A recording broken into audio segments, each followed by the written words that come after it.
जी महारानी की जय। युधिष्ठिर महाराज ने पूछा कि हे वासुदेव, फाल्गुन महीने की कृष्ण पक्ष में किस नाम की एकादशी होती है? कृपा करके बताइए। तो इस प्रकार प्रश्न करने पर भगवान श्री कृष्ण जी कहते हैं, हे युधिष्ठिर, एक समय की बात है, नारद जी ने कमल के आसन पर विराजमान होने वाले ब्रह्मा जी से प्रश्न किया। उन्होंने कहा, हे सुरश्रेष्ठ, फाल्गुन महीने के कृष्ण पक्ष में जो एकादशी होती है उनका नाम है विजया। कृपया उसके पुण्य का वर्णन कीजिए। ब्रह्मा जी ने कहा, नारद सुनो, मैं एक उत्तम कथा सुनाता हूं जो पापों का अपहरण करने वाली है। यह व्रत बहुत ही प्राचीन, पवित्र और पापनाशक है। यह विजया नाम की एकादशी राजाओं को विजय प्रदान करती है, इसमें तनिक भी कोई संदेह नहीं है। बोले, पूर्व काल की बात है, भगवान श्री रामचंद्र जी 14 वर्षों के लिए वन में चले गए और वहां पंचवटी में सीता तथा लक्ष्मण के साथ रहने लगे। वहां रहते समय रावण ने चपलतावश विजय आत्मा श्री राम की तपस्विनी पत्नी सीता को हरण करके ले गया। उस दुख से श्री राम जी व्याकुल हो उठे। उस समय सीता जी की खोज करते हुए वह वन में घूमने लगे। कुछ दूर जाने पर और जटायु मिले, जिनकी आयु समाप्त हो चुकी थी। इसके बाद उन्होंने वन के भीतर कबंध नामक राक्षस का वध किया। उसके बाद सुग्रीव के साथ उनकी मित्रता हुई। उसके बाद श्री राम जी के लिए वानरों की सेना एकत्रित हो गई। हनुमान जी ने लंका के उद्यान में जाकर सीता जी का दर्शन किया और उन्हें श्री राम जी के चिन्ह स्वरूप मुद्रिका प्रदान की, अंगूठी दी। यह उन्होंने महान पुरुषार्थ का काम किया था। वहां से लौटकर वह श्री रामचंद्र जी से मिले और लंका का सारा संसार उनसे निवेदित किया।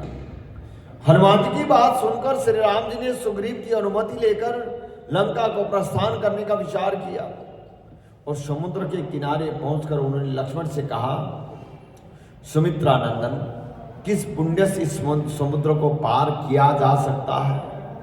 यह तो अत्यंत अगाध है। इस अगाध समुद्र को कैसे पार किया जाए? और भयंकर जल जंतुओं से भरा हुआ है।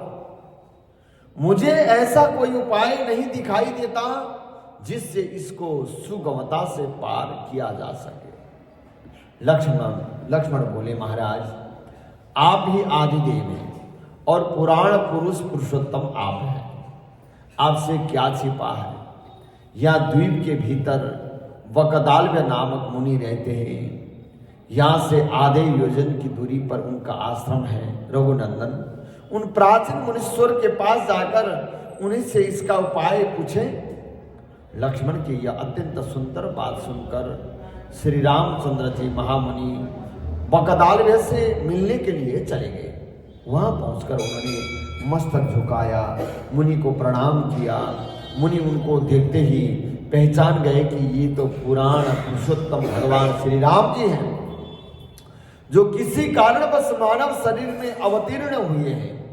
उनके आने से महर्षि को बड़ी प्रसन्नता हुई। उन्होंने पूछा, श्री राम, आपका कैसे यहाँ पर आगमन हुआ है? राम जी बोले, ब्रह्मन, आपकी कृपा से राक्षसों सहित लंका को जीतने के लिए सेना के साथ समुद्र के किनारे आया हूँ। मुनि, अब जिस प्रकार समुद्र पार किया जा सके वह उपाय मुझे बताइए, मुझ पर कृपा कीजिए। वकदालव्य ऋषि ने कहा, श्री राम, फाल्गुन मास के कृष्ण पक्ष में एक एकादशी आती है, उनका नाम है विजया, और उनका व्रत करने से आपकी विजय होगी। निश्चय ही आप अपनी वानर सेना के साथ समुद्र को पार कर लेंगे। राजन, अब मैं इस व्रत की फलदायक विधि को सुनो। मैं विधि बताता हूँ। दशमी के दिन आने पर एक कलश स्थापित करें। वह कलश कैसा हो? सोने की, चांदी, तांबे अथवा मिट्टी का भी हो। और उस कलश को जल से भरकर उसमें पत्ते रखें, पंचपल्लव। उसके ऊपर भगवान नारायण जी के सुवर्णमय विग्रह की स्थापना करें। फिर एकादशी के दिन प्रातःकाल स्नान करें। कलश को पुनः स्थिरता पूर्वक स्थापित करें। माला, चंदन, सुपारी तथा नारियल आदि के द्वारा विशेष रूप से उनका पूजन करें। कलश के ऊपर सप्त धान्य और जौ भी रखें।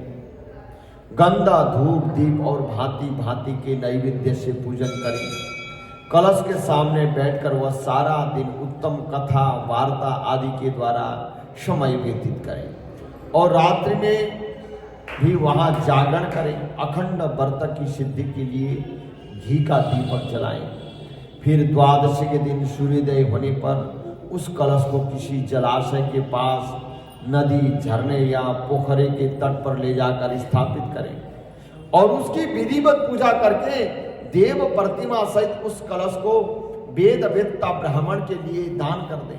महाराज, कलश के साथ ही और भी बड़े बड़े दान देने चाहिए।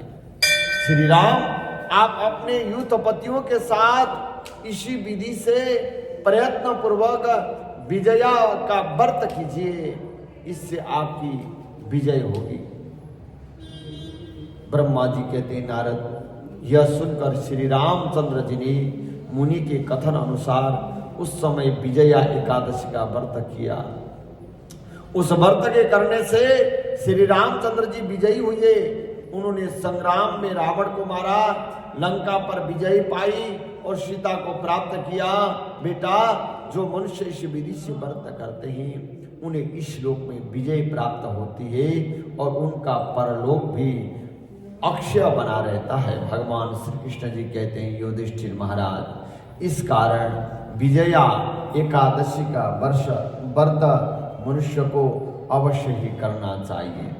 और इस प्रसंग को पढ़ने या सुनने मात्र से भी वाजपेय यज्ञ का फल प्राप्त हो जाता है। इति श्री एकादशी व्रत महात्म्यम संपूर्णम। बोले एकादशी महारानी।